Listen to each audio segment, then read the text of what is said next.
Oke, halo Fahri.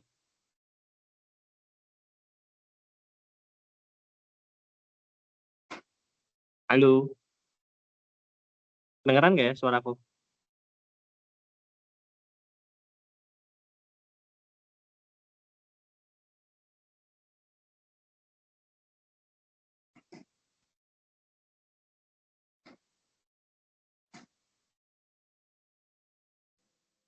Oh, Aman ya?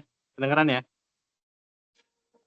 aman, Suara kamu agak mendem ya tapi ya? aman aja sih, Tapi kedengeran ya? Aman ya? Jelas ya?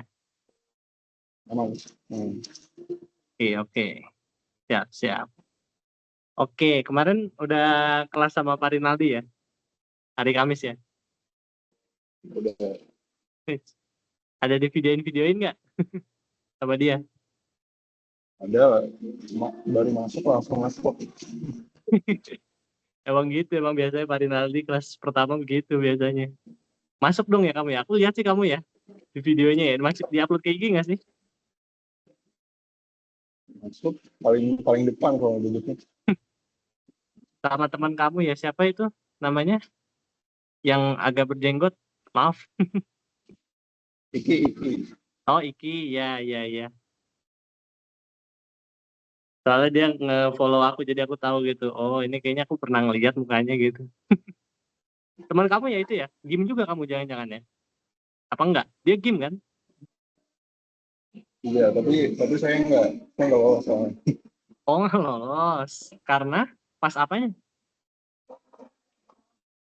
Pas pendaftarannya sih, soalnya kan yang programming lumayan banyak sih. Oh, ada tesnya gitu? Atau gimana? Enggak, bener-bener di pendaftarannya aja, Oh. baru registrasi gitu, ternyata udah masuk. Mungkin ada kuotanya kali ya? Kalah warnya gitu kali ya? Hmm. Oke, oke. Berarti kamu UKM-nya apa sih?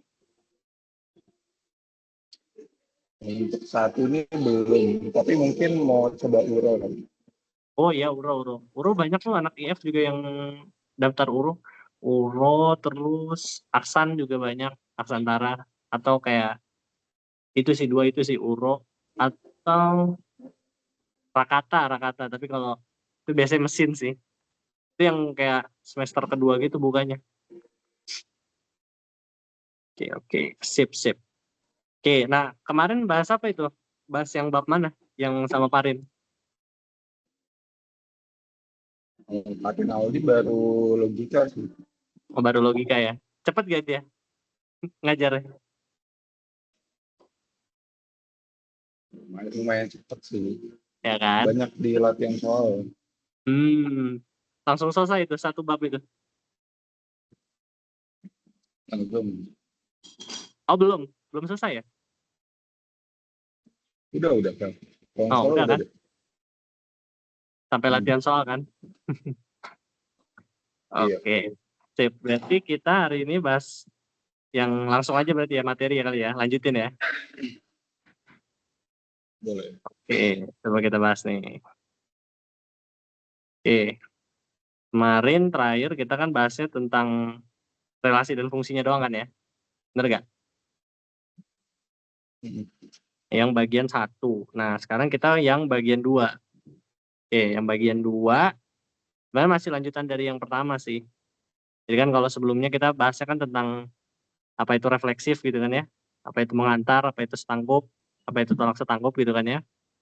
Nah, kalau di bagian dua kita akan bahasnya jenis-jenis relasinya lagi gitu. Nah, sekarang kita coba lihat ya. Nah, misalkan sekarang ada yang namanya inversi. Nah, jadi relasi inversi itu adalah kalau misalkan kita punya, misalkan udah punya nih ya, relasinya R gitu, yang memetakan dari himpunan A ke himpunan B gitu. Nah, maka yang disebut inverse-nya itu, inversi itu ya inverse-nya aja gitu. Nah, relasi inverse-nya itu adalah elemennya adalah B, A gitu. Di mana si A, B-nya anggota R. Jadi kalau misalkan R-nya itu adalah 1,2 misalkan, terus 2,3, 3,5, berarti inverse-nya apa? 2,1, 3,2, Mhm. 5,3. Yes, 5,3 gitu. Nah, itu inversi gitu. Jadi kalau secara geometrisnya ya kita bisa lihat sebenarnya inversi itu adalah kita memetakan, mencerminkan si titik ini, A, B ini terhadap garis Y sama dengan X. Udah pernah dengar dong pasti kan? Nah, Hmm. jadi A, B dicerminkan menjadinya B, A gitu. Nah, ini contohnya aja gitu ya. Kalau misalkan ternyata relasinya adalah jika P habis membagi Q gitu ya, maka gimana cara kita dapat R inverse? Ya kita tinggal balik, berarti kan Q, P gitu. Nah, apa yang menghubungkan Q sama P? Kalau P habis membagi Q, ya P habis membagi Q, berarti Q itu adalah kelipatan gitu. Kelipatan dari P gitu aturannya. Nah, itu yang disebut sebagai inversi gitu. Tapi nggak semua inversi itu punya padanannya gitu. Ya kalau dalam secara kalimat kan ini punya padanannya kan. Tapi sebetulnya inti dari inversi itu kita merefleksikan si titiknya ini terhadap garis Y sama dengan X gitu. Dan juga kan ini adalah inversi untuk tuple 2 kan. Dua elemen tuple dengan 2 elemen kan. Kalau misalkan elemennya 3 atau 4 kan, nah jadi kayak agak nggak make sense kan. Jadi nggak semua relasi inverse itu bisa dinyatakan dengan kalimat gitu. Tapi makna geometrisnya jelas gitu, pencerminan aja intinya gitu. Oke, aman ya? Nah ini contohnya. Nah juga gimana kalau misalkan kita mau, misalkan M adalah matriks yang merepresentasikan relasi R. Kita ingatkan bahwa relasi itu bisa dinyatakan sebagai sebuah matriks gitu kan ya. Nah jadi kalau kita ingin menyatakan matriksnya ini matriks aslinya M, kemudian kita ingin menyatakan inverse-nya, maka kita tinggal mentranspos. Nah, jadi kita tinggal mentranspos si elemen aslinya itu. Nah, jadi kalau misalkan 111,000 kita jadi 11,00,00,11,11,0,11,0 gitu ya. Aman ya? Nah, jadi tinggal ditranspos aja sebetulnya. Nah, terus gimana kalau misalkan relasinya itu digabung, dikenakan sebuah operasi gitu. Jadi karena kalau kita lihat kan R itu relasi itu adalah himpunan ini kan, tuple misalkan A, B gitu kan ya, B, C dan seterusnya gitu kan ya. Nah, karena dia adalah sebuah himpunan, maka kita bisa kenakan dia operasi himpunan gitu. Ya seperti irisan atau gabungan atau selisih atau bahkan beda setangkup kan. Nah, teoremanya adalah kalau misalkan kita punya dua buah relasi R1, R2 adalah relasi dari himpunan A ke B, maka seluruh operasi yang dikenakan kepada relasi tersebut itu juga adalah sebuah relasi dari A ke B juga. Jadi istilahnya sifatnya tertutup gitu. Sifatnya tertutup dalam artian kalaupun kamu kenakan operasi pada si dua relasi itu, maka dia tidak akan mengubah sifat dari relasinya. Dia tetap sebuah relasi dari himpunan A ke himpunan B gitu. Jadi nggak mungkin tiba-tiba menghasilkan sebuah elemen baru ya yang misalkan ke C gitu atau ke D gitu ya. Jadi sifatnya tertutup gitu. Contoh misalkan kita punya himpunan A-nya adalah ABC, B-nya ABCD.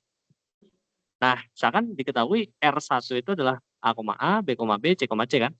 Ini memenuhi sifat apa nih? Coba sekalian kita review. Ini memenuhi sifat relasi apa nih? Kan sebelumnya ada transitif, menghantar gitu ya. Menghantar, beda setangkup, sama refleksif. Kalau ini memenuhi apa nih? Refleksif. Apa? Refleksif. Refleksif, benar. Refleksif, ya kan? Kalau ini ada sifat yang terpenuhi nggak kalau R2? Itu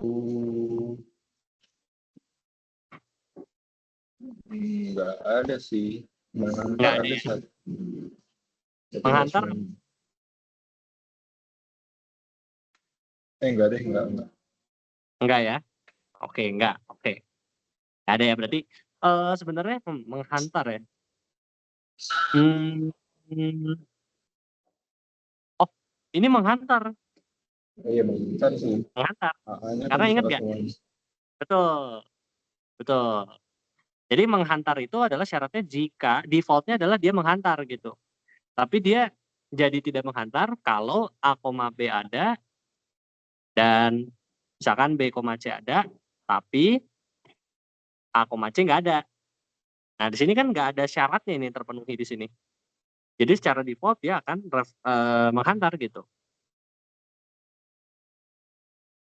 Nah sekarang ya sebetulnya kalau misalkan ditanya R1 gabung R2, berarti kita tinggal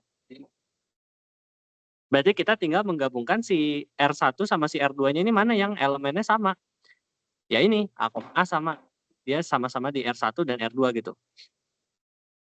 Nah, udah itu doang kan. Kalau misalkan digabung berarti kamu cari yang tinggal digabung aja. Tapi kalau misalkan ada elemen berulang, ingat ya, kalau set itu tidak boleh berulang gitu ya. Jadi kalau A, A dituliskan sekali aja. A, B, C, ada A, B, A, C, A, D gitu. Kemudian dikurang juga sama, ya. Kemudian kalau beda setangkup juga sama, gitu. Nah, ini yang mungkin agak baru nih. Jadi kalau misalkan relasi R1 dan R2 itu dinyatakan dengan matriks, kalau tadi kan sebagai himpunan gitu ya. Gimana kalau misalkan dinyatakan dengan matriks gitu ya? Dinyatakan oleh matriks R1 dan MR2 gitu.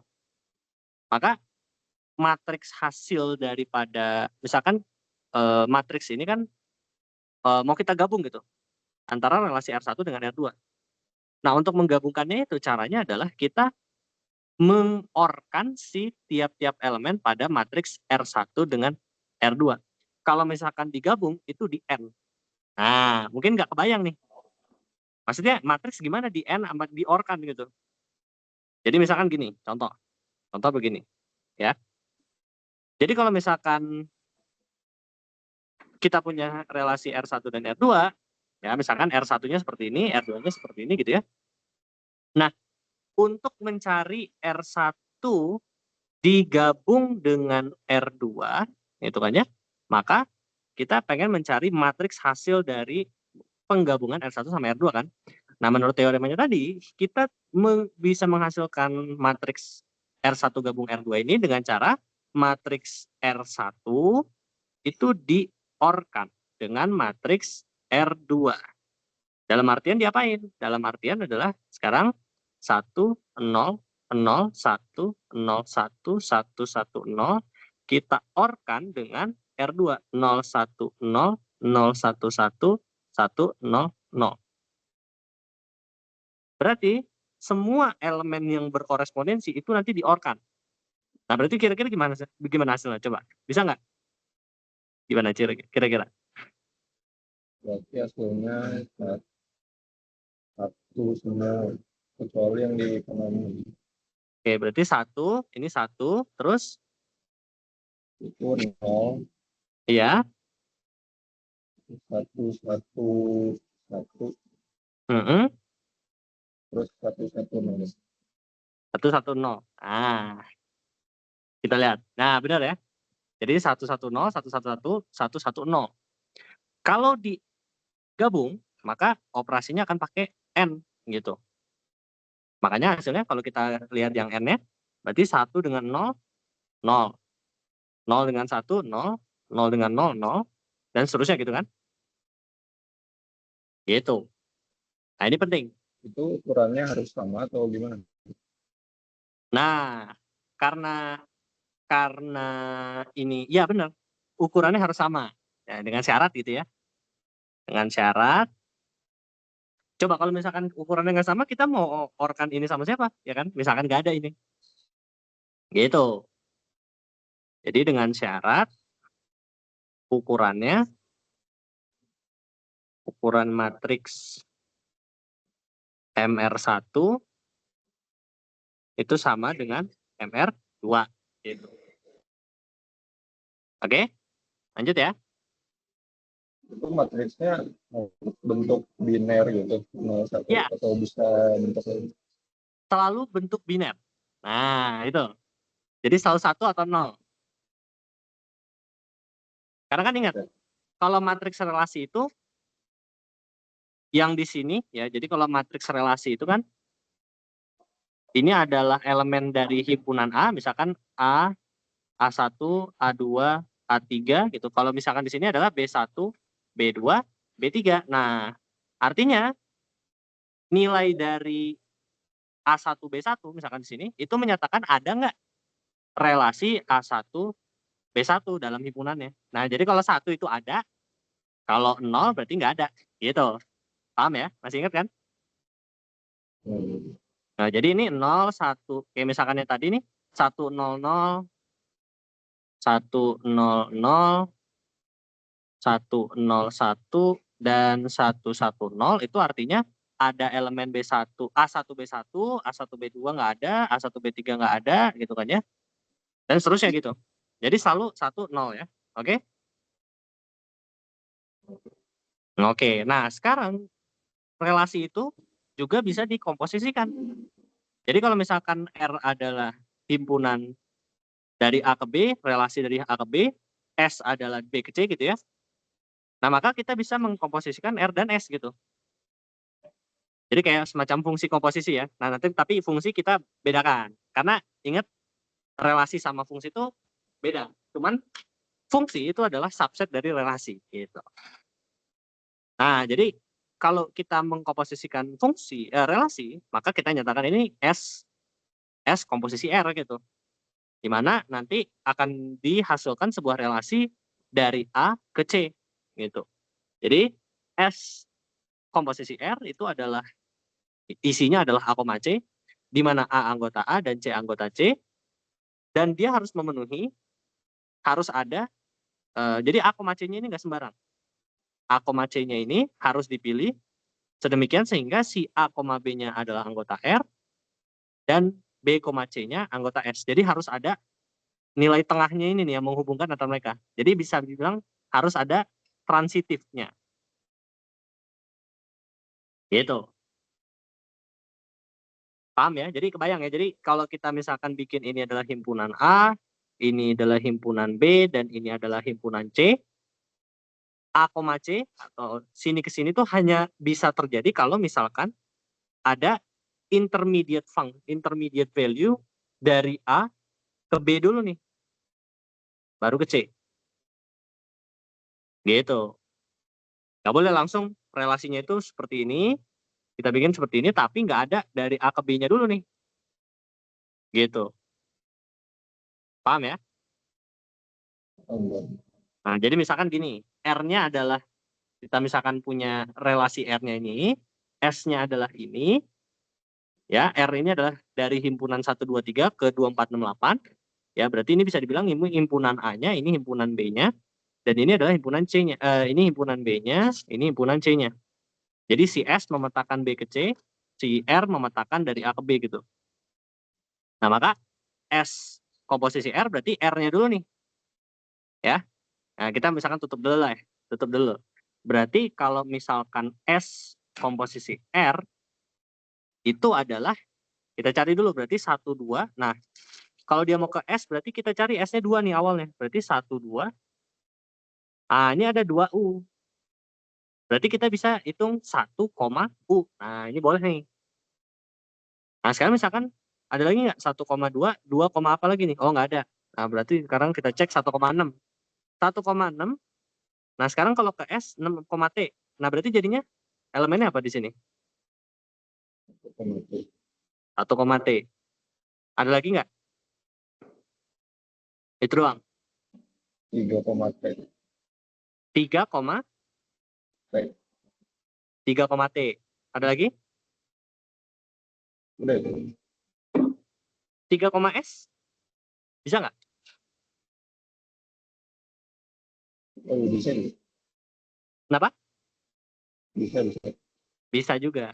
Ingat bahwa ini adalah sebuah relasi gitu. Kalau relasi dia hasilnya bisa beragam walaupun inputnya sama 3. Nah, tapi kalau kita ingat fungsi itu dia tidak boleh satu input hanya boleh menghasilkan satu output gitu.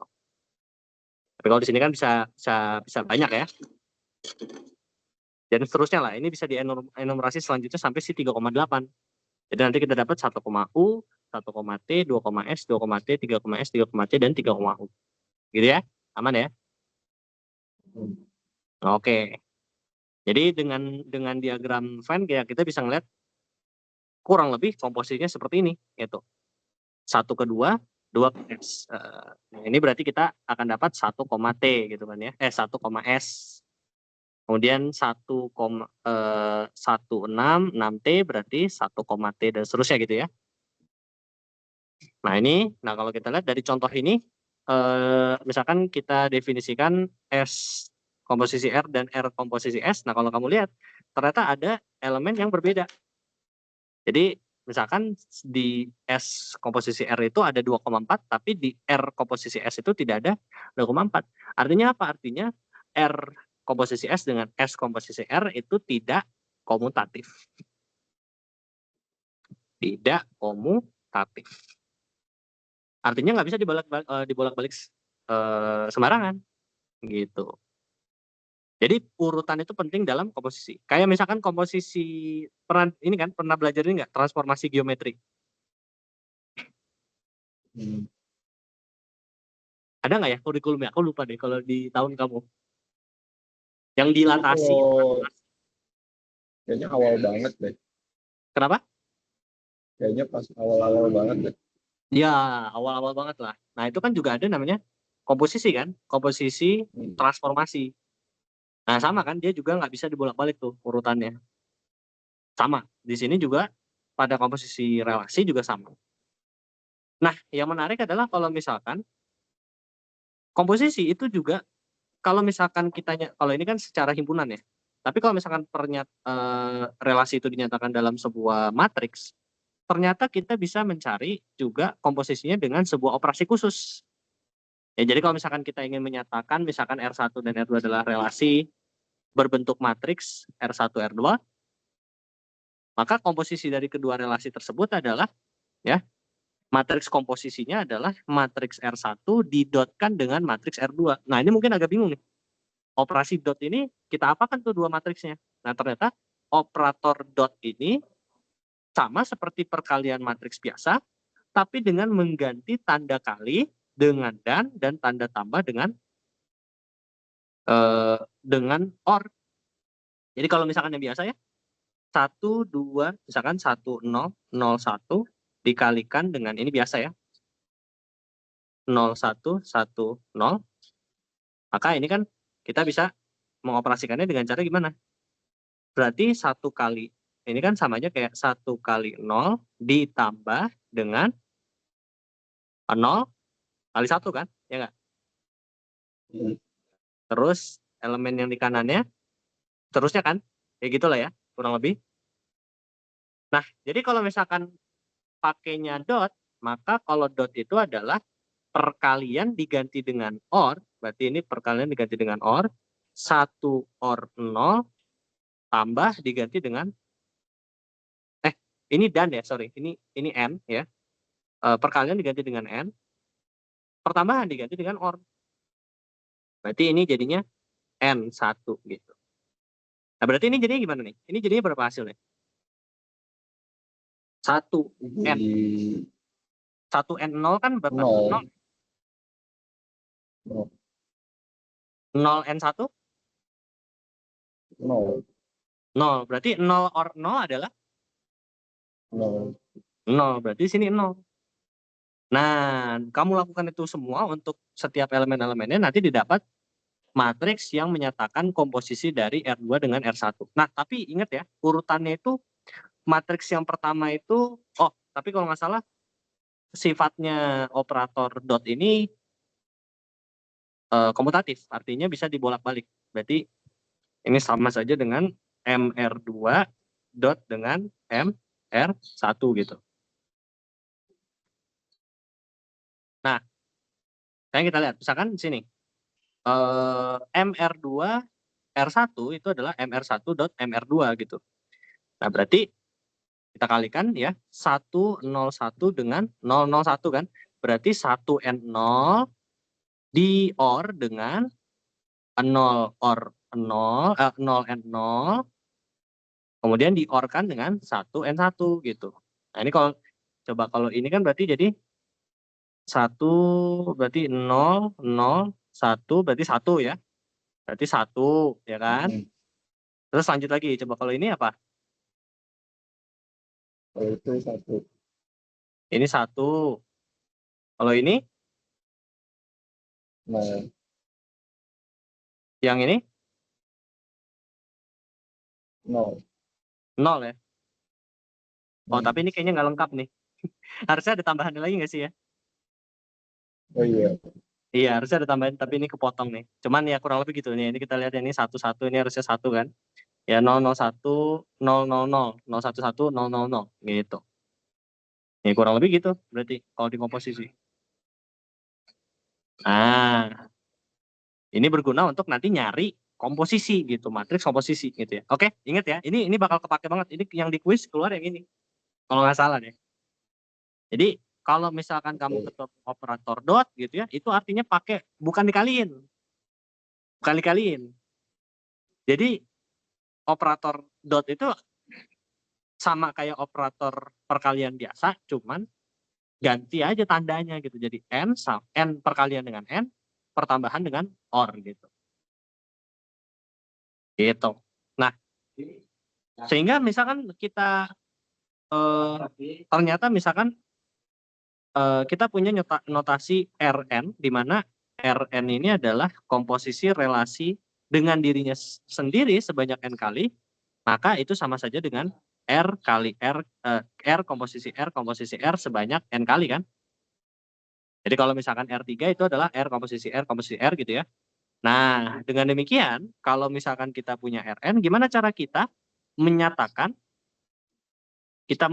si matriks daripada hasil komposisi Rn ini? Nah, ternyata kita bisa kenakan, kita bisa melakukan, jadi kalau misalkan bedanya MRN yang ini sama MRN yang ini nih, yang di kanan itu adalah untuk menghasilkan matriks komposisi Rn, R sebanyak n kali, kita bisa menghasilkannya dengan cara si matriks R-nya itu dikalikan sebanyak n kali juga gitu. Tapi dengan dikalinya itu dengan menggunakan dot gitu ya, dengan operator dot yang tadi. Jadi MR seterusnya sampai sebanyak n kali. Gitu ya. Nah, ini tadi ya, ini catatannya. Ini sifatnya komutatif.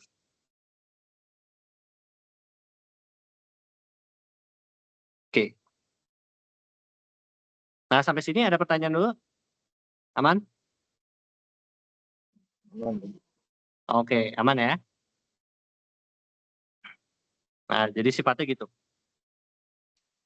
Nah, ini mungkin lebih ke belajar SQL ya. Kamu tahu SQL nggak? Pernah dengar SQL? Pertanyaannya udah. Nah, pernah dengar lah ya. Jadi SQL itu kan singkatan dari Structure Query Language ya.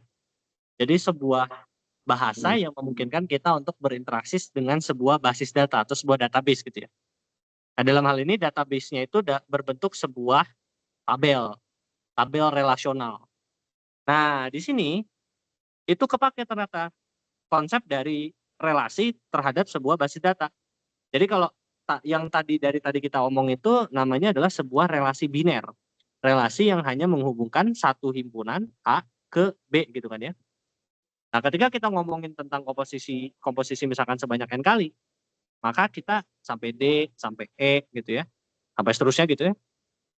Maka kita ngomonginnya relasi dari n-ari, yaitu menghubungkan n buah himpunan gitu. Jadi kalau biner dia hanya 2 buah himpunan, kalau misalkan n-ari, n-ar ya, n-ari itu menghubungkan lebih dari 2 buah himpunan gitu. Nah, kenapa ini penting n-ari itu dalam sebuah basis data? Jadi kalau misalkan kita punya secara teoritisnya, kalau misalkan kita punya banyak banget himpunan ya, A1, A2 sampai AN gitu, adalah sebuah himpunan yang mandiri gitu ya, masing-masing. Nah, ternyata relasi n-ari dari R pada himpunan-himpunan tersebut adalah himpunan bagian dari Cartesian product dari A1, A2 sampai AN gitu. Jadi misalkan gini, ini mungkin nggak kebayang awalnya ya. Nah, A1, A2 sampai AN itu disebut sebagai daerah asalnya dan N-nya disebut sebagai derajat. Gitu ya. Nah, contoh begini. Contoh dalam sebuah basis data kita kan punya mungkin data seperti NIM, seperti nama, seperti matkul, seperti nilai gitu kan ya. Nah, dalam satu buah data itu kan kita biasanya menyimpan NIM, nama, matkul, nilai ya kan, dalam satu buah row data gitu ya. Ya enggak? Nah, jadi dia akan menyimpan beberapa buah mahasiswa kan. Dia ya mungkin satu mahasiswa, 2 mahasiswa atau 3 mahasiswa. Tapi kita tahu pasti bahwa dalam satu buah rekor mahasiswa itu akan terdiri dari NIM, nama, matkul, nilai. Dengan demikian makanya dalam satu buah row mahasiswa itu dia pasti adalah subset ya, subset dari Cartesian product dari NIM, nama, matkul, nilai. Karena kan Cartesian product ini NIM, nama, matkul, nilai ini akan menghasilkan semua kemungkinan NIM, nama, matkul, dan nilai yang mungkin kan. Itu kan inti dari Cartesian product kan. Nah, gitu intinya. Jadi misalkan satu contohnya misalkan kita punya relasinya mahasiswa ini kan contohnya adalah 1398011 dengan nama Amir dengan matdis nilainya A gitu ya. Nah, ini kan finite ya. Ada beberapa buah aja gitu kan ya. Nah, kalau misalkan dari perkalian Cartesian yang tadi kan semua kemungkinan itu dihasilkan gitu. Makanya kenapa tadi kita bilang mahasiswa itu adalah subset dari si NIM kali nama kali matkul kali nilai gitu kan. Gitu. Nah, atau dalam tabel kita bisa juga menyatakannya itu sebagai NIM, nama, matkul, nilai gitu kan ya. Sama aja gitu, sama aja. Tapi sebetulnya secara matematisnya ya kita bisa nyatakan ini sebagai sebuah himpunan gitu. Nah, makanya kenapa kita sebut database itu adalah sebagai sebuah kumpulan tabel gitu. Kumpulan tabel aja. Awalnya kan ini sebuah tabel yang mandiri kan. Kita punya tabel NIM, kita punya tabel nama, kita punya tabel matkul, kita punya tabel nilai. Nah, sebuah basis data itu sebetulnya adalah hanya kumpulan tabel gitu. Nah, yang menjadi model yang menjadi sering dipakai itu adalah model basis data yang sifatnya relasional.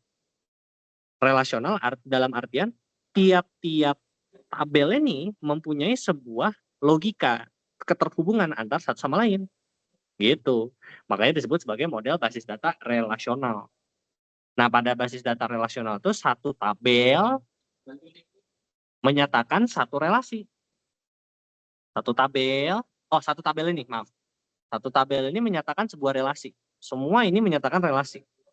Ini adalah sebuah relasi yang kita sebut sebagai relasi R misalkan gitu. Dengan formatnya adalah format NIM, format nama, matkul, dan sebuah nilai gitu. Gitu. Nah, satu tabel menyatakan satu relasi, tiap kolomnya ini disebut sebagai atribut. Ini adalah atribut, misalkan atribut nilai, atribut matkul, atribut nama, dan atribut NIM gitu. Nah, daerah asal dari atribut itu adalah himpunan tempat semua anggota atribut tersebut berada. Gitu kan ya. Nah, lebih kompleksnya adalah seperti ini. Contoh basis data relasional seperti ini. Misalkan flight itu terhubung dengan location. Ya, jadi satu flight itu punya location ya kan. Atau satu flight itu dia bisa punya informasi tentang si aircraft-nya itu gimana. Nah, atau misalkan kita ngelihat dari reservation. Nah, reservation itu kan bisa mencakup informasi mengenai flight ID-nya, bisa mengenai kelasnya, bisa mengenai order ID-nya. Tapi dia juga terhubung dengan misalkan ini order tentang user ID ordernya apa, time-nya kapan, price-nya seperti apa, gitu kan ya. Nah, jadi nantinya dalam basis data itu dia akan diimplementasikan secara fisik sebagai sebuah file. Nah, satu baris data itu disebut sebagai record. Jadi ini disebut sebagai record, gitu kan ya. Satu buah record. Nah, dan setiap atribut itu sebuah field. Jadi dalam hal ini nama, NIM, matkul, nilai itu adalah sebuah field, gitu. Nah, secara fisik basis data itu adalah sebuah kumpulan file. Jadi bukan hanya satu file, tetapi kumpulan dari banyaknya buah file, di mana setiap record itu akan terdiri atas sejumlah field gitu. Nah, biasanya nanti akan ada atribut khusus. Atribut khusus itu satu buah kolom khusus yang mengidentifikasikan secara unik elemen relasi yang disebut sebagai kunci atau key. Nah, kalau di sini, kalau dalam mahasiswa, misal yang jadi key-nya apa? NIM. NIM, betul. Kenapa nggak matkul? Karena nggak semua matkul tuh punya tiap namanya gitu. Kalau NIM kan udah pasti berubah namanya. Betul. Karena NIM itu balik lagi dia sifatnya unik. Unik dalam artian adalah satu buah record ini dia kan punya NIM. Nah, kalau dia unik dapat dijamin bahwa kalau kamu melihat record yang lain kamu tidak akan menemukan NIM yang sama. Nah, itu berlaku nggak kalau kita matkul dijadiin key-nya? Enggak, pokoknya udah Enggak. banyak. Betul. Misalkan kamu ambil record ini, kamu jadikan matkul ini sebagai key-nya, primary key-nya, kunci utamanya. Nah, kamu bisa menemukan arsitektur komputer di record yang lain kan?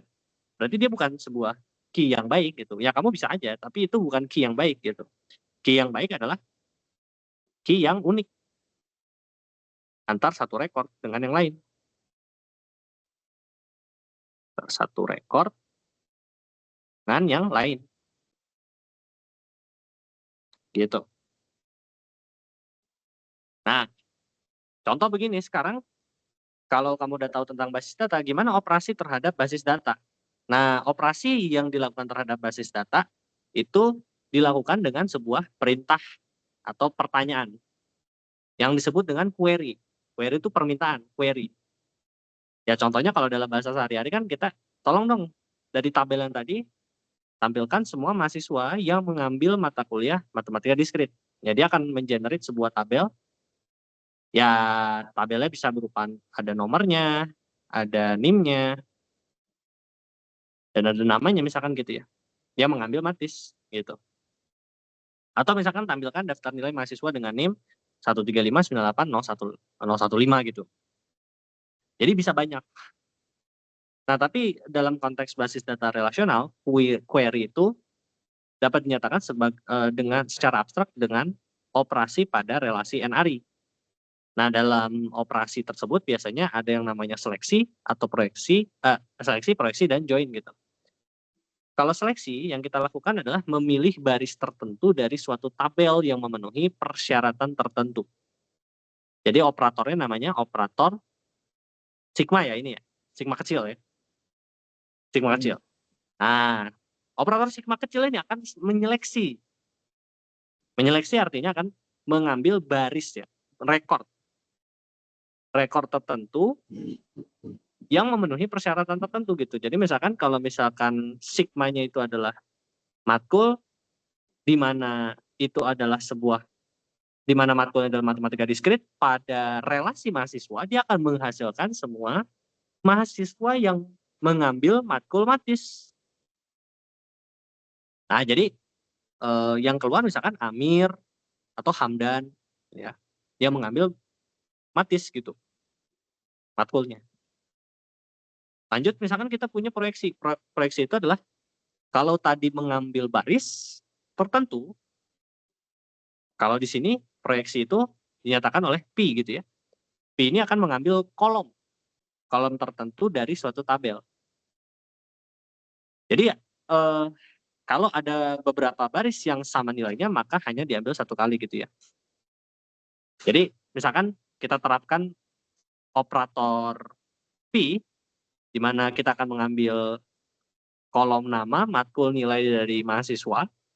Dia akan menghasilkan tabel 3.5 misalkan ya. Nah, nanti kita akan lihat 3.5 itu gimana.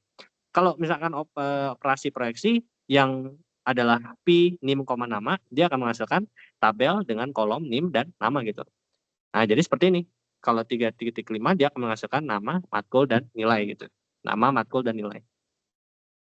Nah, tapi dia akan meretrieve semua data yang ada gitu. Nah, itu agak nggak efisien ya, karena bayangkan kalau misalkan kita punya basis data yang sangat besar gitu ya, maka kita akan mengambil semua kolomnya kan, regardless of the condition gitu. Nah, tapi ini penting ya, karena bisa jadi memang kita mau mengambil semua misalkan nilainya, kita hanya perlu nilainya. Ya udah kita ambil aja kolom nilai. Atau kita cuma perlu NIM sama nama. Nah, jadi ambil aja NIM sama namanya gitu. Dan yang terakhir adalah join. Join itu kita pakai operasi TAO. Operasi TAO. Jadi kalau join ya seperti namanya kita akan menggabungkan dua buah tabel menjadi tabel dengan menjadi satu ya. Menggabungkan dua buah tabel menjadi satu bila kedua tabel mempunyai atribut yang sama. Nah, itu syaratnya tuh. Syaratnya itu. Jadi contoh misalkan gini, kita punya tabel berbeda ya. Jadi anggap aja dalam pikiran kamu kita punya dua buah tabel berbeda ya. Misalkan mahasiswa 1 dan mahasiswa 2 gitu ya. Ini adalah tabelnya mahasiswa 1 dan mahasiswa 2 ya. Di mahasiswa 1 kita punya atribut NIM, kita punya atribut nama, kita punya atribut CK, jenis kelamin. Kalau di mahasiswa 2 kita akan punya NIM, nama, matkul, nilai. Nah, kira-kira kalau tadi berdasarkan ininya ya, dia akan digabungkan, dua buah tabel akan menjadi satu bila punya atribut yang sama. Berarti nanti atribut yang ada pada hasil operator join ini apa? Yaitu NIM, nama, JK, matkul, sama nilai. NIM, nama, JK, matkul, sama nilai. oh, berarti semuanya dong ya? Benar ya? Nah, oke. Benar. Oke, benar ya? Benar. Aman. Benar. Jadi, dia akan digabung kalau punya atribut yang sama. Nah, di sini kan dia punya atribut yang sama ya. Jadi digabung tuh. Jadi digabung. Tapi kalau kamu lihat, yang digabung itu tidak semuanya. Tidak semua rekor itu digabung. Kalau kamu lihat cuma Hananto, Heidi, sama Harman doang. Hananto, Heidi, sama Harman. Kenapa Guntur gak digabung? Karena dia nggak ada di tabel 3,8. Nggak ada di tabel mahasiswa 2 kan? MHS 2 kan? Atau misalkan kayak Fariska. Fariska kenapa nggak digabung? Nggak ada di tabel 3,7. Betul. Jadi secara atribut, dia akan jadinya semuanya dipakai. Yang menjadi filternya adalah apakah rekornya itu ada di kedua tabel. Gitu. Karena kan nanti kita kalau misalkan Karim digabung, nanti matkul sama nilainya diisi apa? Nggak ada kan? Gitu. Oke. Nah, kalau untuk SQL, nah ini SQL, nah itu tadi ya, mungkin ini terakhir ya, SQL itu adalah bahasa khusus untuk query tadi kan ya, dalam basis data disebut sebagai SQL. Nah, bahasa ini dirancang agar dapat merealisasikan query abstrak tadi. Kalau tadi kan ini query abstrak ya. Jadi ini hanya muncul sebagai sebuah operator matematis gitu, tapi secara komputer maka kita harus menggunakan yang namanya SQL. Nah, yang tadi kita sudah pelajari itu kita akan menggunakan nanti formatnya dalam SQL itu menggunakan select, from, dan where gitu. Jadi contoh misalkan select NIM, nama, matkul, nilai dari tabel mahasiswa di mana syaratnya adalah ini. Dia akan menghasilkan yang ini. Dia akan menghasilkan ya nanti Amir, dia akan menghasilkan nanti Hamdan gitu ya. Amir dan Hamdan. Oke, aman ya? Aman. Oke. Sampai sini ada yang mau ditanyain dulu? Aman. Aman ya? Nah, jadi ini SQL. Nah, nanti kamu akan belajar ini di basis data. kuliah basis data di semester 4. Nah, yang kebetulan aku lagi pelajarin gitu. Jadi aku juga kalau kamu tanya tentang basis data, aku juga belum terlalu tahu. Tapi ini bagus sih, menarik sih buat dipelajarin gitu ya, basis data, karena nanti kamu bakal belajar ternyata basis data itu ketika kita udah levelnya udah lebih lebih kompleks lagi, itu bentuknya ternyata bukan cuman hanya sifatnya yang kayak relasional ini aja. Tapi ada juga basis data yang tidak perlu kita pakai SQL. Makanya muncul namanya NoSQL, NoSQL database. Gitu.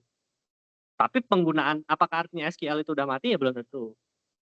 Karena SQL masih santer, masih berguna kalau pada kasus tertentu gitu. Jadi betul-betul tergantung ke case-nya apa. Case-nya apa? Case-nya perlu SQL apa enggak? Gitu. Oke? Oke. Nah, sekarang kita belajar tentang fungsi. Jadi kalau fungsi itu adalah bedanya dengan relasi apa? Nah, bedanya adalah kalau dalam relasi gitu kita punya ya sama ya, contohnya kita punya dua buah himpunan A dan B. Nah, kalau tadi kan eh, relasi biner ya. Relasi biner itu adalah relasi antar dua himpunan. Nah, sebuah fungsi f itu dikatakan sebuah fungsi gitu ya dari A ke B jika setiap elemen di dalam A dihubungkan dengan tepat satu elemen dalam B. Artinya adalah setiap elemen di A dipetakan tepat satu ke B. Kalau misalkan ada elemen lain dalam A, misalkan katakanlah C, dipetakan juga menghasilkan B, maka ini bukan fungsi. Ini yang kita sebut sebagai relasi saja. Gitu. Fungsi, dia harus memetakan tepat satu nilai ke sebuah kodomain. Gitu ya. Nah, makanya nanti A disebut sebagai domain, daerah asal, dengan B itu nanti kita sebut sebagai daerah tujuan. Kodomain dari F gitu ya. Nah, kita menuliskan FA sama dengan B jika elemen A di dalam A besar dihubungkan dengan tepat satu elemen B di dalam B besar. Gitu. Itu yang disebut sebagai fungsi. Paham ya? Kebayang ya perbedaannya apa ya fungsi sama relasi ya? Coba kalau misalkan aku gambarin seperti ini. Ini adalah A, ini adalah B, ini adalah C. Fungsi bukan?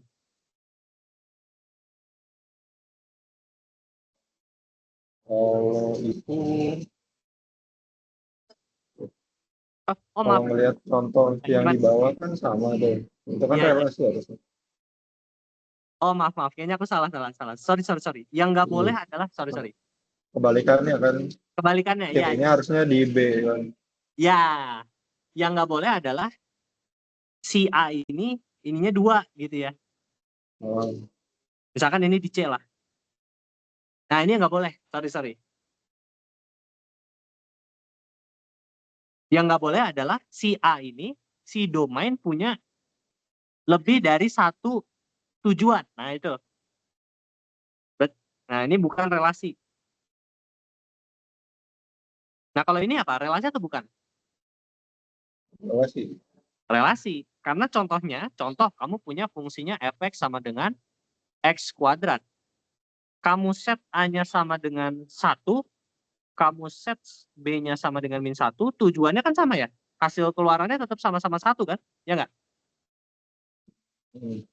Jadi, atau jangan 1 deh biar kebayang. Ini 2, ini min 2. Nah, C-nya kan sama-sama 4, ya kan? Ya nggak?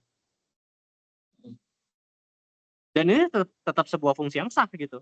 Karena satu elemen di A, domain itu tepat berhubungan dengan si B itu tepat hanya 1 kali. Gitu. Oke? Nah, lanjut. Jadi, tadi ya, jika FA sama dengan B, maka B dinamakan bayangan. dari A. Nah, A dinamakan prabayangan dari B. Sebaliknya gitu ya. B itu adalah bayangan, image ya, dari A. A itu adalah prabayangan, sebelum dibayangkan lah gitu, dari B. Nah, jadi himpunan yang berisi semua nilai pemetaan F disebut jelajah. Jadi intinya begini, semua himpunan dari A harus dipetakan ke B. Misalkan sini adalah C, ini adalah D, gitu kan ya. Tapi tidak harus semua B itu terpetakan. Nah, jadi di situ pembedanya.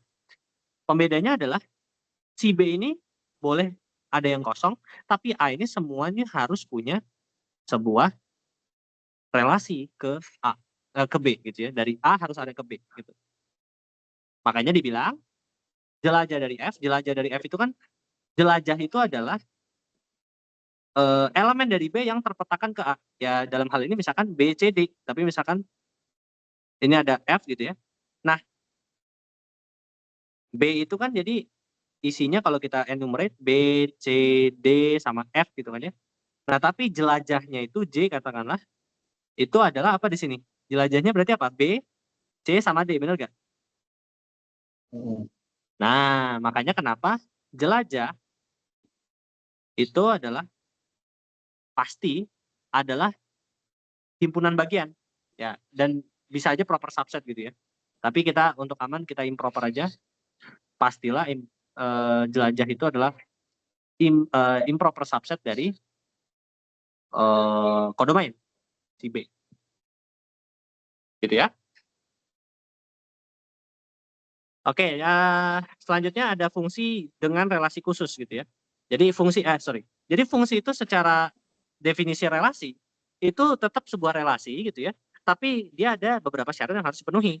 Pertama, tiap elemen dalam himpunan A harus digunakan oleh prosedur ya. Jadi semua elemen di A harus digunakan, harus terpetakan, dan juga yang kedua, frasa dihubungkan dengan tepat satu elemen di dalam B itu berarti adalah kalau misalkan kita punya A, B adalah relasi dari F, A, C adalah relasi dari F gitu ya. Maka ini hanya boleh terjadi kalau si B-nya sama dengan C. Jadi misalkan fungsinya adalah X kuadrat gitu kan ya. Berarti kan ini 1,1 ya kan. Nah, kalau misalkan A-nya 1, berarti C-nya ini kalau dia fungsi, C-nya ini juga harus 1. Karena menurut definisi ini si B-nya sama si C-nya harus sama. Jadi nggak boleh B sama dengan C. Jadi nggak boleh sebuah relasi dengan inputnya adalah A, ini outputnya beda gitu.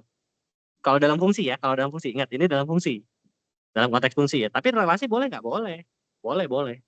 Tapi di sini fungsi itu harus dipetakan tepat satu kali dalam elemen B. Oke? Contoh begini. Jadi misalkan F Linda adalah Jakarta, F Maria adalah Medan, F Karina adalah Makassar, F Parto adalah Medan gitu ya. Berarti bayangannya adalah bayangan dari si Linda dan Maria itu berarti si Jakarta dan Medan kan. Kalau dari Maria dan Parto berarti itu adalah Medan aja gitu.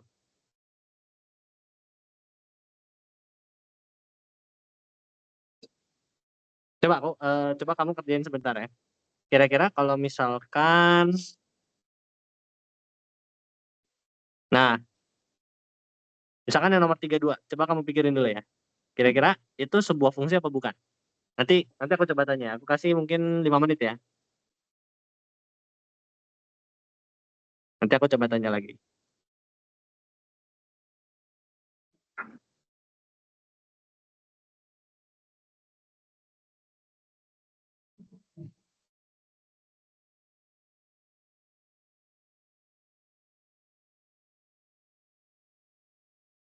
Oh iya Kak, kalau misalnya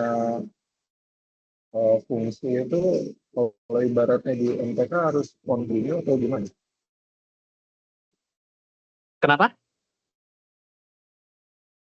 Kalau fungsi ini harus kontinu atau enggak? Eh, tergantung domainnya. Nah, ini kan domainnya apa? Dari R ke R ya. R itu bilangan real kan? Nah, Nah, berarti harus continue ya. Kalau di sini continue. Jadi, kamu harus melihat domainnya apa, kodomainnya apa. Gitu. Aman ya? berarti ini bukan fungsi dong, soalnya domainnya di bilangan real, sedangkan di negatif dia nggak ada. Oke.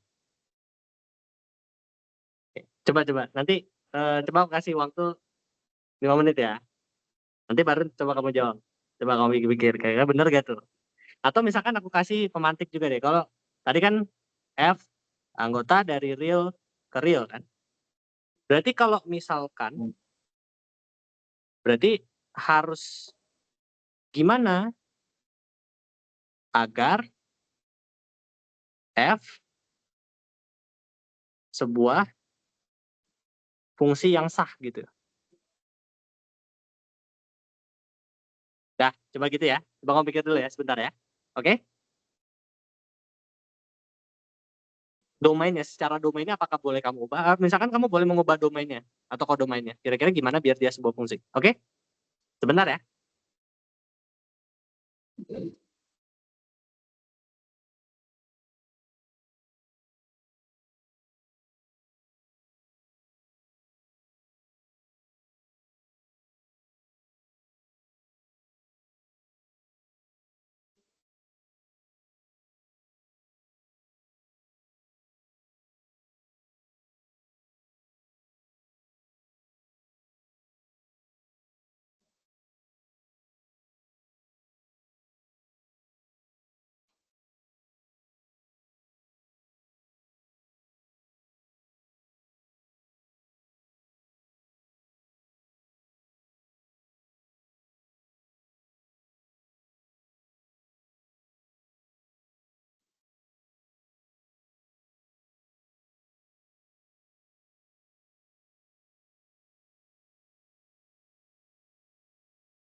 Oke, gimana Ri? Udah kepikiran belum caranya gimana?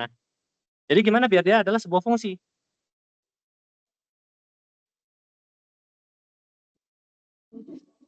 Domainnya itu harus X-nya lebih besar sama dengan ini.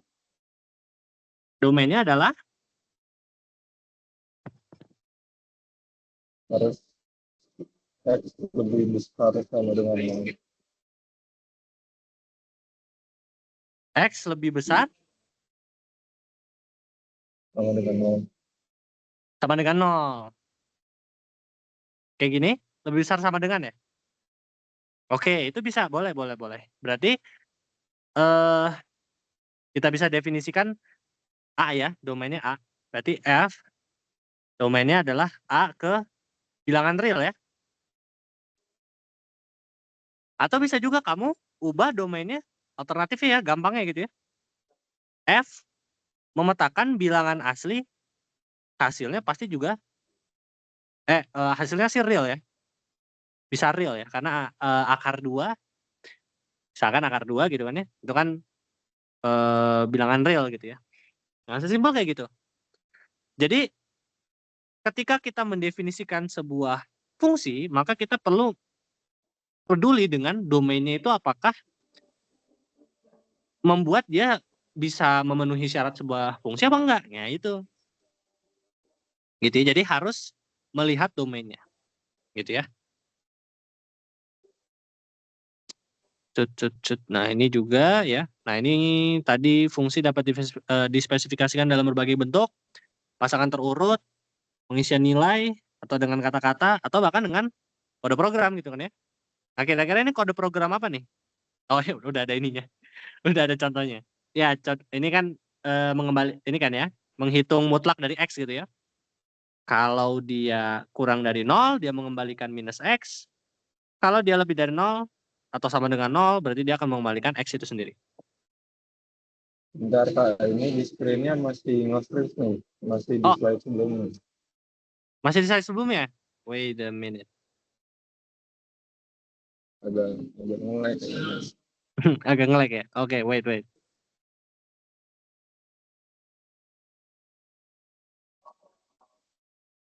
Oke, sekarang gimana?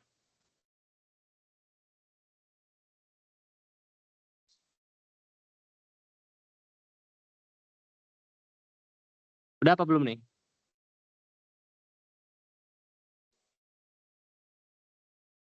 Halo? Aman, aman. Ini kayaknya saya yang nge-lag deh. Halo, halo? Halo, Ri? Apa jadi pakai Halo, halo, Fahri? Halo, halo? Suaraku kedengeran nggak? halo. Halo, halo? Kedengeran, kedengeran. Oh ya aman. Layarnya udah kelihatan? Kedengeran, kedengeran. Oke. Layarnya udah kelihatan? Udah. Udah. Yang ini. Iya, ini Fungsi yang dapat halaman sudah kemarin. fungsi dapat dispesifikasikan dalam berbagai bentuk. Yang itu bukan? Iya, iya. Oh, oke, oke. Udah lancar ya berarti ya.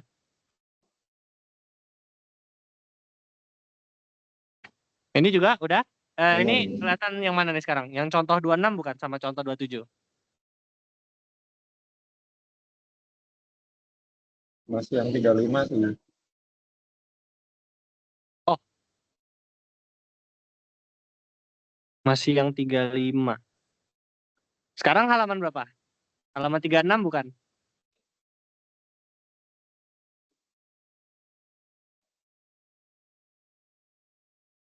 Ini yang oh, ini kayaknya saya nge-lag deh. Oh gitu. Hmm, Coba-coba keluar dulu mungkin kalau nge-lag. coba dulu kali ya. Oke, oke.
Halo, Pari. Halo. Oke, halo. Ini gimana? Screen-nya udah kelihatan? Aku lagi buka halaman 36. Kemana? Yang contoh 26. Kelihatan kan? Oh, kelihatan sekarang ya? Aman ya? Oke. Oke, nah ini contoh mungkin kita akan skip ya. Nah, tapi ya kurang lebih pertanyaan di soal kayak gitu ya. Jadi contoh misalkan F adalah fungsi yang memetakan dari R ke R, apakah F sebuah fungsi ya? Nah, tadi jawabannya benar. Bukan sebuah fungsi. Karena tidak semua nilai X dalam R bisa dipetakan oleh F ke R gitu ya. Nah, dia hanya terdefinisi untuk nilai-nilai X lebih dari sama dengan 0. Gitu. Nah, tapi untuk nilai X negatif tidak ada akar pangkat 2-nya. Nah, tapi kalau misalkan daerah asal atau daerah tujuannya diubah, ya, misalkan dari R positif ke R positif, atau kayak kamu tadi ya, benar ya, dipetakan dari D, di mana D adalah X yang positif saja, termasuk 0, dipetakan ke R, maka itu juga boleh, gitu. Maka ini adalah sebuah fungsi. Nah, makanya kenapa, inilah kenapa Fx sama dengan akar X ini, eh mungkin ada yang miskonsepsi ya. Kalau dulu kita belajar di SMA itu kan, mungkin bukan kita sih. Mungkin kita kadang-kadang mikir ya, kenapa akar 9 itu hasilnya bukan -3? Nah, kenapa bukan -3 gitu? Padahal kan kalau kita belajar dulu, akar itu adalah angka yang kalau dikali oleh dirinya sendiri, dia hasilnya adalah yang di dalamnya kan, di dalam akarnya kan. Nah, -3 kan memenuhi itu ya. -3 kali -3 adalah 9 gitu. Nah, permasalahannya adalah di domainnya. Di domainnya. Karena domain dari F itu kan D, atau mungkin ya kalau di sini ya misalkan kalau domainnya, karena domainnya itu kan secara umum kalau kita bicara fungsi akar, domainnya itu adalah R positif dipetakan ke R positif gitu. Maka ketika kita misalkan mau mencari inverse-nya yang di dalamnya ya, maka inverse itu kan tinggal membalikkan si kodomain dipetakan ke domain. Nah, kodomainnya itu adalah kodomain menjadi domain, berarti R positif dipetakan ke R positif. Makanya kita hanya ambil akar itu hanya nilai positifnya saja, principal root. Itu yang kita sebut sebagai principal root. Gitu ya. Oke? Oke. Nah, gitu. Nah, ini yang tadi mungkin di awal kita pernah bahas ya, fungsi yang satu-satu atau injektif. Nah, apa itu injektif? Injektif itu adalah tidak ada dua elemen himpunan A yang memiliki bayangan yang sama. Jadi di sini, ini adalah fungsi yang injektif. Karena setiap elemen domain memiliki elemen kodomain yang berbeda-beda.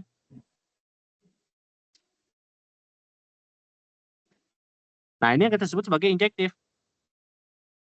Contoh, relasi 1,W, 2,U, 3,V adalah sebuah fungsi satu-satu. Karena setiap outputnya itu berbeda-beda antar satu input. Input 1, 2, 3 punya kodomain yang berbeda-beda, W, U, V gitu ya. Tapi di sini kalau kita lihat 1,U, 2,U, 3,V itu bukan fungsi yang satu-satu. Karena ada output yang sama nih antar satu domain, antar 1 dan 2. Jadi ini bukan fungsi yang injektif. Oke? Contoh, kita punya fungsi F memetakan dari Z ke Z, ya, bilangan integer, bilangan bulat ke bilangan bulat lain. Tentukan apakah Fx sama dengan Fx X1 plus 1 dan Fx sama dengan X min 1 merupakan fungsi satu-satu. Nah, ternyata kalau misalkan X1 plus 1, ini bukan fungsi yang satu-satu. Karena misalkan kita ambil dua elemen, kita harus mencari kasus di mana ada dua elemen berbeda dalam Z, tapi menghasilkan elemen yang sama dalam Z. Nah, contohnya apa? Misalkan kita ambil contoh, A-nya sama dengan min 1, yang satu lagi B sama dengan 1. Nah, kedua-duanya terpetakan ke nilai yang sama, yaitu kalau FA berarti adalah min 1 kuadrat plus 1, dan kalau FB berarti 1 kuadrat plus 1. Dengan demikian berarti dia bukan sebuah injektif gitu. Bukan injektif. Karena ada kasus di mana dua buah elemen dalam domain terpetakan ke domain yang sama. Tapi kalau misalkan fx sama dengan x-1 enggak ya. Karena misalkan kita punya masukannya berbeda ya, misalkan ada masukan A, ada masukan B, maka kan keluarannya akan A-1 dan B-1 kan berdasarkan fungsi ini. Nah, untuk setiap A, B anggota Z, sudah pasti hasil dari A-1 sama B-1 kan selalu beda, ya kan? Benar nggak? Gitu ya. Kecuali ya tentu saja A sama B-nya sama. Tapi kan ini kasusnya untuk yang berbeda ya. Kita ingin mengecek berbeda. Kalau injektif itu dia beda, tapi hasilnya sama. Gitu. Oke, aman sampai sini?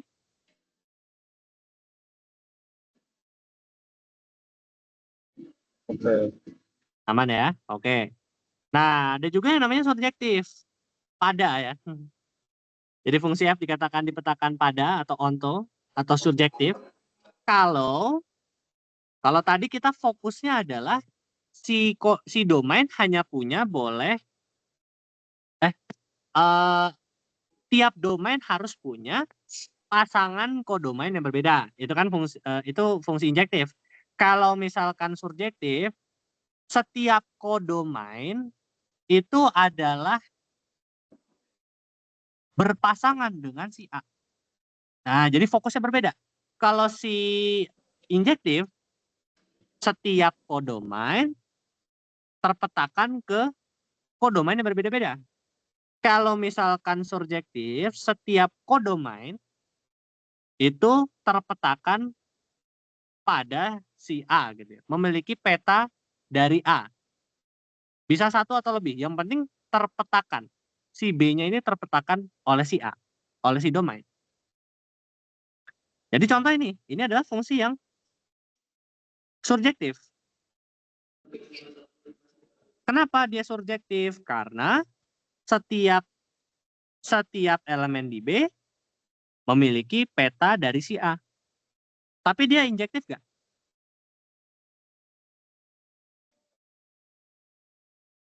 Injektif nggak dia?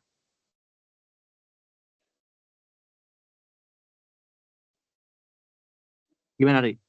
Injektif nggak dia?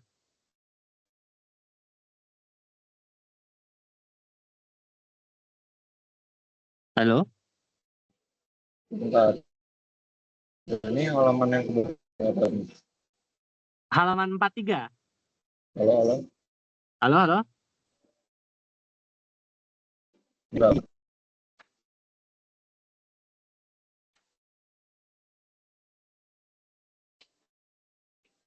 Halo, Ri?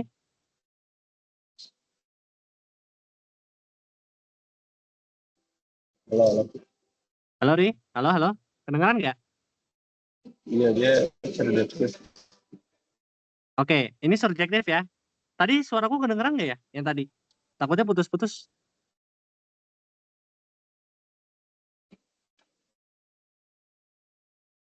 Halo? Suaranya gak kacang-kacang. Halo, halo, Pari? Halo?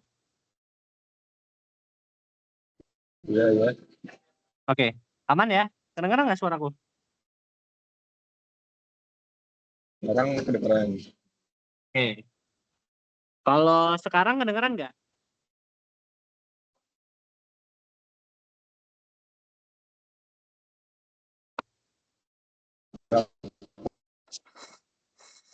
Halo, halo?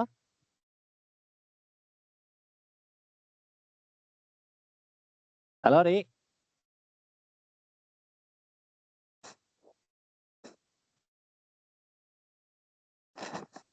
Halo, Fahri. Iya, halo. Kedengeran ya? Aman ya? Memang ini. Oke, oke. Nah, ya, kalau ini kan subjektif ya tadi ya. Tapi dia injektif nggak?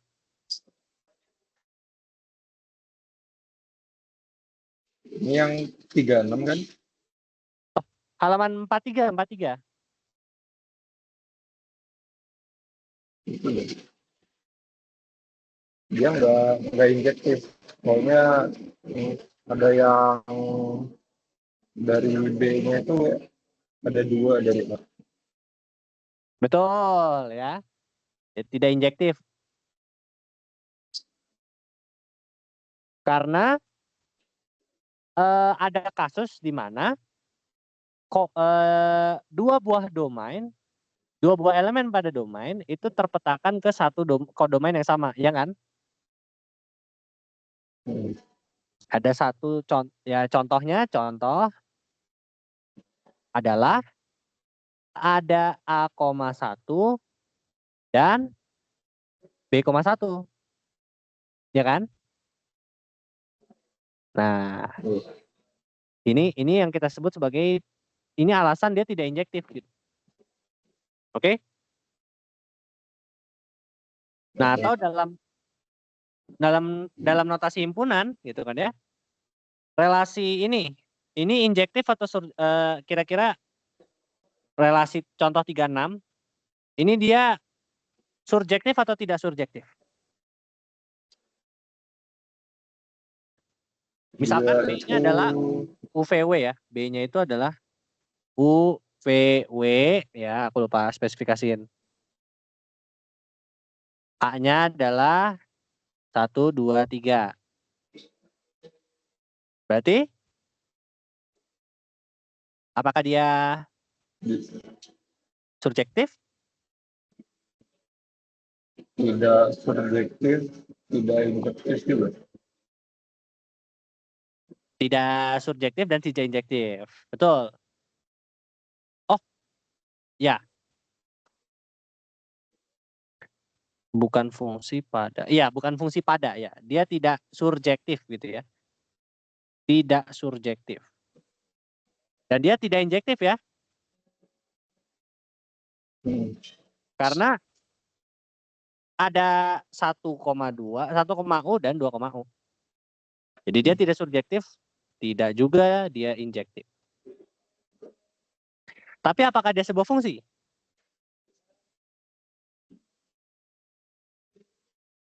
Fungsi. Fungsi. Karena Ya, domainnya memetakan ke domain. ya betul. Jadi semua domain terpetakan ke kodomain gitu ya. Nah, itu kan esensi dari fungsi. Nah, nanti ditanya gitu, Ri.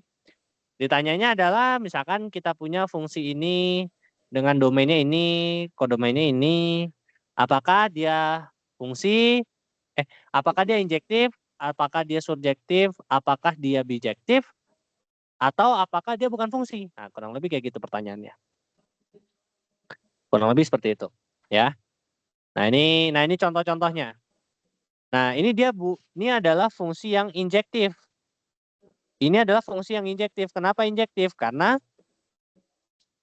setiap domain memiliki kodomain yang berbeda-beda, ya kan? Tapi dia bukan sebuah fungsi yang surjektif karena tidak semua kodomain terpetakan ke A, terpetakan ke domain, ya. Dan seterusnya, gitu. Ya, ini contohnya lagi, ya, contoh. Ya, ini contoh lagi, ya. Nah, kita juga mengenal konsep balikan, ya. Tadi kita mengenal balikan dari relasi, kita juga mengenal balikan dari fungsi. Balikan dari fungsi itu adalah kalau F adalah fungsi berkorespondensi satu-satu dari A ke B, maka Ya. Jadi syaratnya ya, berkorespondensi satu-satu. Nah, kalau berkorespondensi satu-satu itu adalah nama lain dari bijektif. Nah, ini mungkin tadi nggak dituliskan ya di sininya ya. Bijektif itu apa ya? Tuliskan nggak ya? Oh, ini surjektif, ya kan? Ya, oh ya ini, sorry, aku ngelewat nih. Jadi kalau fungsi f dikatakan berkorespondensi satu-satu atau bijektif kalau dia injektif dan surjektif kan? Injektif dan dia surjektif. Contoh, relasi ini 1U, 2W, 3V ini adalah injektif dan surjektif. Injektif karena seluruh domain terpetakan, kalau injektif itu tiap kodomain memiliki domain yang berbeda-beda. Bentar, aku lupa deh. Tiap domain memiliki kodomain yang berbeda-beda. Nah itu ya. Tiap domain memiliki kodomain yang berbeda-beda. Dan juga dia surjektif karena setiap kodomain terpetakan ke setiap kodomain terpetakan oleh si domain. Gitu ya. Nah, makanya kenapa balikan dari fungsi itu harus fungsi yang bijektif. Karena dengan adanya syarat bijektif memungkinkan pemetaan balik daripada si kodomain menuju domain. Memastikan ada perjalanan balik dari si domain dari kodomain menjadi domain gitu. Jadi balikan dari fungsi f inverse misalkan A adalah anggota himpunan A dan B adalah anggota himpunan B gitu ya. Maka f inverse B ada menghasilkan A kalau dia apa? Kalau dia FA ini sama dengan B gitu. Nah, fungsi yang dikatakan non invertible itu dia adalah non invertible jika dia bukan fungsi yang bijektif. Karena kemungkinan fungsi balikannya tidak ada kalau dia tidak bijektif, gitu ya. Nah, oke. Ini juga contoh, mungkin kita lewatin contoh. Nah, tadi ya kita juga telah belajar tentang komposisi dari dua buah fungsi gitu kan ya. Yang tadi relasi, sekarang fungsi juga bisa dikomposisikan. Contohnya misalkan G adalah fungsi dari himpunan A ke B, F adalah himpunan B ke C gitu kan ya. Maka komposisi F dan G, FOG ini menghasilkan sebuah fungsi baru FOG yang mana dia memetakan dari himpunan A jadinya ke C. Jadi karena kita telah komposisikan maka si A akan dipetakan dari A ke B kemudian B ke C. Sehingga sama saya dia dipetakan dari A ke C. Secara notasi berarti FOGA itu adalah F dengan inputnya adalah fungsi dari GA.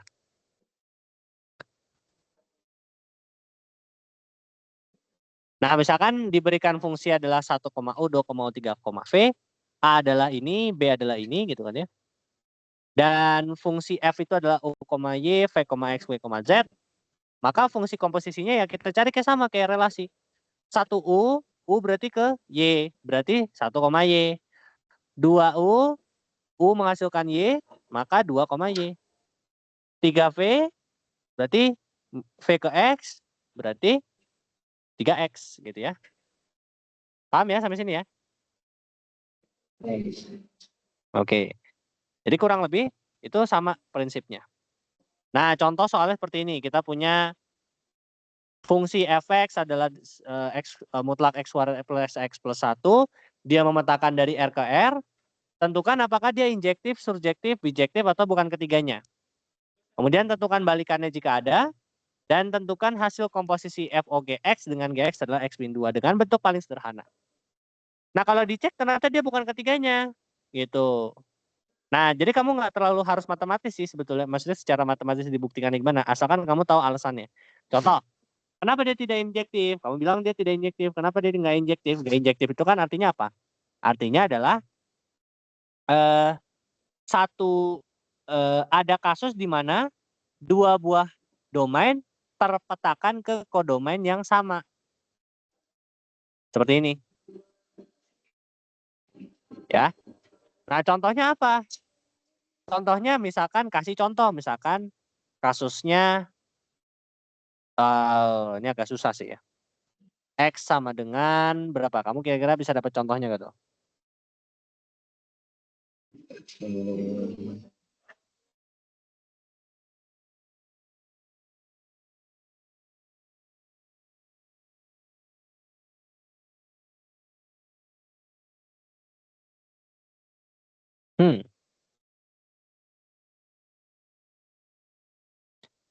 X sama dengan min 2 mungkin. Min 2 enggak ya? Min 2 jadi min 2 berarti jadinya 4. Min 2 plus 1 berarti 3. Kalau dia 2 berarti 4 tambah. Oh enggak beda-beda. Ya kurang lebih. Sebenarnya kamu bisa cari sih. Bisa dicari maksudnya. Tapi apakah harus dikasih contohnya? Kalaupun nggak di state ya nggak apa-apa. Kamu nggak kasih contoh. Kamu tinggal bilang aja. Kenapa kamu bisa berpikir bahwa dia tidak injektif gitu? Karena ini fungsinya adalah fungsi parabola yang dimutlakan. Nah ini kan kebetulan fungsi yang kalau kamu lihat ya. Ini adalah fungsi yang definite positif, ya nggak? Masih ingat nggak cara mengecek definite positif gimana? Definite positif itu kan kita lihat dari diskriminan ya. B kuadrat min 4 AC. B-nya adalah 1 kurang 4 kali 1 C-nya adalah 1. Dengan demikian berarti ini jadinya minus kan? Minus dari 3. Nah diskriminan negatif itu berarti dia tidak punya solusi yang di domain real ya. Domain bilangan real. Imajiner mungkin punya, tapi kita ngomongnya bilangan real ya, karena di sini domainnya real. Nah, maka nanti kan dia either bentuknya seperti ini atau seperti ini. Nah, tapi kemudian kita mutlakan kan, berarti sudah pasti dia bentuknya seperti ini, gitu ya. Nah, artinya nanti akan ada, pasti untuk setiap nilai X, akan ada X-nya itu beda, misalkan sini A sama B, tapi ketinggiannya sama. Nah, dengan ini kamu udah cukup sebetulnya. Kamu jelaskan seperti itu. Karena dia fungsi parabola, maka dia akan untuk setiap nilai domainnya pasti akan ada ketinggian yang sama yang di domain yang berbeda gitu. Gitu ya. Itu udah cukup. Atau misalkan sekarang lanjut R tidak subjektif. Karena tidak semua bilangan real merupakan jelajah dari fx. Nah, ini kamu ngelihat ininya. Ngelihat kodomainnya. Oh, kodomainnya R. Apakah semua nilai R itu terjelajah atau enggak? Nah, karena ini mutlak kan sudah pasti cuman positif kan yang terjamah, ya enggak?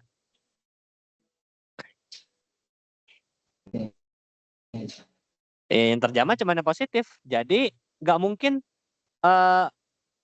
contoh ya nilai fx sama dengan min 1. Ya ini nggak mungkin. Nah, ini nggak terjamah gitu.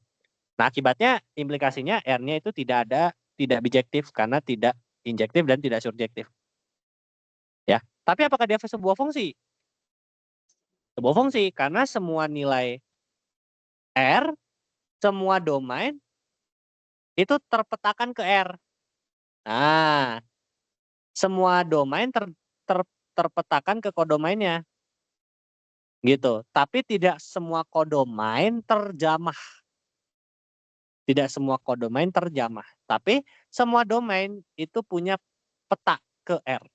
Gitu. Nah, akibatnya apa? Yang akibatnya tetap dia sebuah fungsi gitu ya. Jadi tetap sebuah fungsi gitu.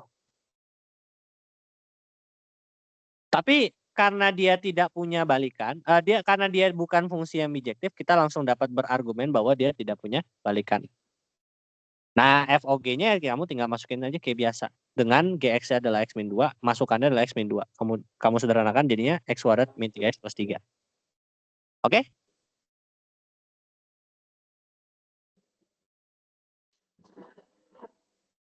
Oke, sampai sini ada pertanyaan? Halo. Halo, halo? Halo, Fari? Iya, tadi keluar mulut. Kenapa? Tadi keluar inget mulu. Oh, Internetnya agak jelek kamu. Apa gimana? Ini saya lagi di luar sih. Apa? Lagi di luar soalnya. Oh, lagi di luar. Oke, oke, oke. Agak nggak jelas ya suaranya ya. Berarti ya. Hmm. Oke, oke, nggak apa-apa, nggak apa-apa. Tapi tadi aku nanya sih, ada pertanyaan lagi atau enggak nih? Buat materi yang mana aja sih? Nggak ada ya? Atau kalau yang mulai ini bertanya ada? Itu ya. BTW congrats ya, kamu mantap. Top berapa kemarin itu lomba itu? Tetapi itu private score-nya turun banget kan? Masa sih masih top 12 ah kamu? 12-an kan? Dari 6 ke 18. Nggak apa-apa, kan nanti masih ada porsi di notebook. Tapi harusnya masih di ke-6 harusnya. Ya mungkin aja model kamu sebenarnya eh kenaikannya nggak sebenarnya udah bagus model kamu, cuman kenaikannya nggak sesignifikan kayak model-model orang lain, mungkin gitu. Itu soalnya kalau aku lihat kamu meningkat kan private score-nya dari sebelumnya, dari publiknya. Iya sih. Cuma itu Nah, kita nggak 3 hari terakhir tuh nggak naik-naik. Soalnya emang compute unitnya udah habis. oh gitu. Kamu pakai apa emang kamu tinginnya Nggak ya? bisa. Awalnya kan pakai OLED. Terus Iya. compute unitnya habis. Pakai kabel yang gratisan. Heeh. Itu kan pakai 2 akun punya saya. Sama satu Heeh. lagi minjem punya teman. Jadi Heeh. 90 jam itu habis semua. Habis semua 90 jam. Gila juga. Hmm. Heeh, heeh. Tapi harusnya ya kan. Apa? Ini saya share screen dulu. Oh, boleh, boleh. Sip, sip, sip. Silakan, silakan. Aku juga penasaran. Sebenarnya itu bisa top 6 kalau kalau tapi ada mistake fatal gitu. Kenapa? Bisa top 6 tapi Nih, ya, saya share screen ya. coba-coba. Kelihatan nggak? Se. Oke, kelihatan, kelihatan. Nih, ya. Nah, awalnya kan di 6, Iya, terus kan di private-nya kan turun banget nih ke 12. awalnya di 6, terus Lalu, terus ke 18. ah, Kan kita kan awalnya kaget semua kan. Sampai pas saya lihat iya. submission-nya, ternyata, nih kalau dilihat, saya tuh pernah nge-submit 3 submission yang sama. Mm-mm. Dan itu besar semua. Ya, Jadinya, itulah nah nurunin kan jadinya ya. Kamu karena iya milihnya. harusnya kan kalau dipilih, ini kan udah, apa sih namanya, udah auto kan, udah select Mm-mm. 3 terbesar. Kalau misalnya kita select, harusnya kan select Iya. ini, sama ini nih. Ya, namanya Harusnya, competition ya kan, kalau kita nggak ada select, yang tahu private-nya gimana ya. tapi itu konyol aja sih. Kayak tiga-tiganya itu file yang sama. Harusnya gini, Ri. Hmm. Mungkin kamu sebelum submit, harusnya sebelum kamu submissionnya kamu fix, kamu ambil yang mana, itu kamu coba tinjau hasil prediction menggunakan model kamu, kan bisa di render tuh. Terus kamu lihat tuh, kamu tinjau satu-satu, mana yang generalization-nya lebih bagus, gitu. Karena Kita bisa udah jadi, ngecek sih, nah, terus, cuma mungkin kan dari beberapa sampel doang ya. hmm, oh Soalnya nggak kan dia semuanya. kayak dia itu agak sensitif sama yang pothole-nya yang kecil. Iya, Sedangkan betul. kalau yang kecilnya hilang dan nggak kedeteksi itu mungkin Ngaruh, errornya bisa lebih tinggi. ngaruh. Heeh, heeh. Kemungkinan ya ground truth-nya agak agak menyebalkan ya punya mereka. Karena kalau aku ngeliat dari ground truth yang train mereka tuh yang kecil-kecil banget tuh juga didetek gitu loh. Jadi kemungkinan yang di bagian tesnya pun juga demikian gitu. Jadinya ya gimana ya? Mau seideal gimana pun juga yang kecil-kecil itu susah buat dideteksi nggak sih? Kalau dengan menggunakan model ya.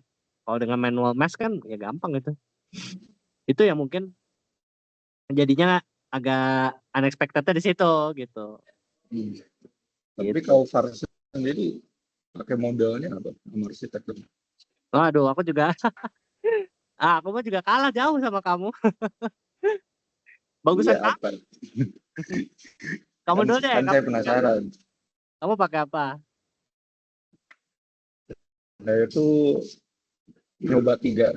Pertama itu pakai Unet Plus Plus sama Efficient B Plus. B7 B7. Oh, B7, pantas kamu ya.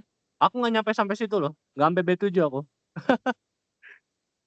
Itu Terus berat yang kedua itu ya nggak sih? kenapa? Berat banget. Lama itu pasti trainingnya.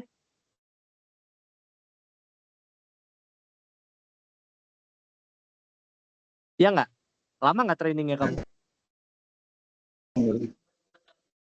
Lebih tepatnya dia habisin VRAM-nya lumayan banyak sih. Iya kan? Hmm.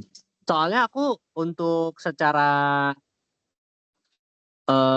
time ya, kalau waktu aku nggak terlalu lama gitu ya. Mungkin sekitar 40 menit aja atau 50 menit gitu. Dan RAM-nya nggak terlalu makan habis gitu ya. Nah, mungkin aku belum aku tuh tadinya mau pakai model yang parameternya lebih gede lagi, cuman mikirnya adalah kayaknya masih bisa nih untuk mungkin dari pre-processingnya gitu. Pakai ya, depth perception gitu sih tadinya aku. Jadi aku sebenarnya nggak terlalu main di model. Mainnya aku kira masih bisa di otak-atiknya dari pre-processingnya yang aja gitu. Ternyata ini ya, kamu ternyata sampai B7, aku cuman pakai B4 sampai B4 atau B3 gitu. Karena aduh apa mikirnya nggak bakal terlalu ngaruh gitu dari modelnya. Ternyata salah ya, ternyata kamu sampai B7 ya. B7 kan berapa parameter itu ya?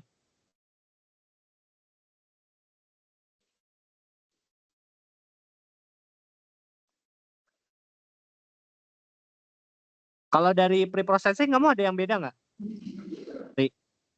Kalau Image-nya diapain, di resize? nggak ada sih, kita udah nyoba data automation-nya itu, soalnya kalau nyoba yang lebih advance tuh malah lebih overfit gitu.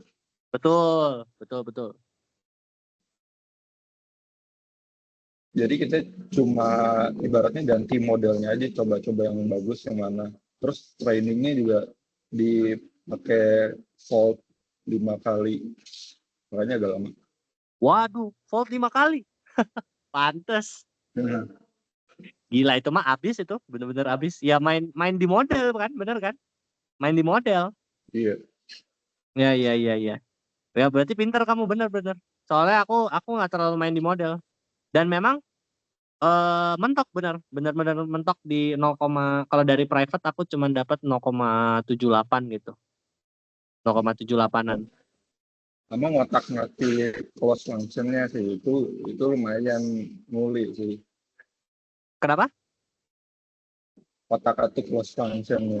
Tahu kan emang pakai apa close function? Waduh, loss function-nya, aduh, aku lupa pakai apa. Kalau kamu pakai apa? Aku nanti cek lah. Kita pakai setengah dari vocal loss sama setengah lagi dari loss. Setengah dari, sorry. Loss sama vocal loss. Oh, oke, oke. Aku lupa deh aku pakainya apa. Aku nggak terlalu merhatiin loss function-nya soalnya.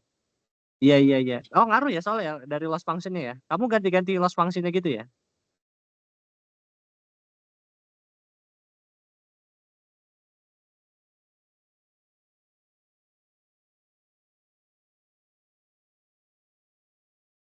Kamu nyoba-nyoba dari loss function-nya itu ya, berbagai loss function gitu ya?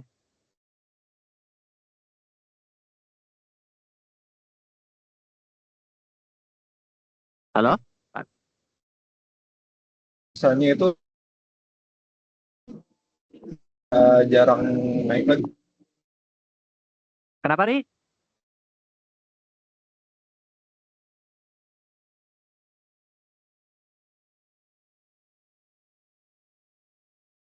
Halo?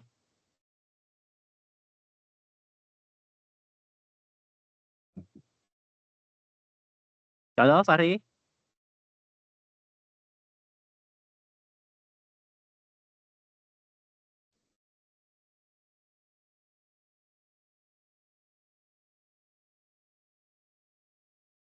Halo, Fahri?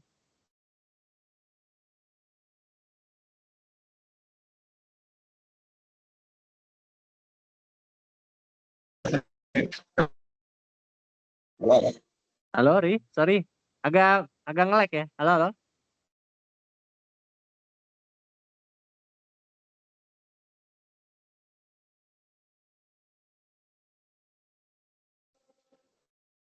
Halo, Fahri?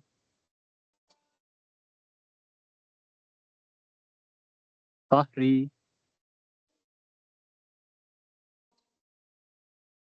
halo, halo. Halo, halo?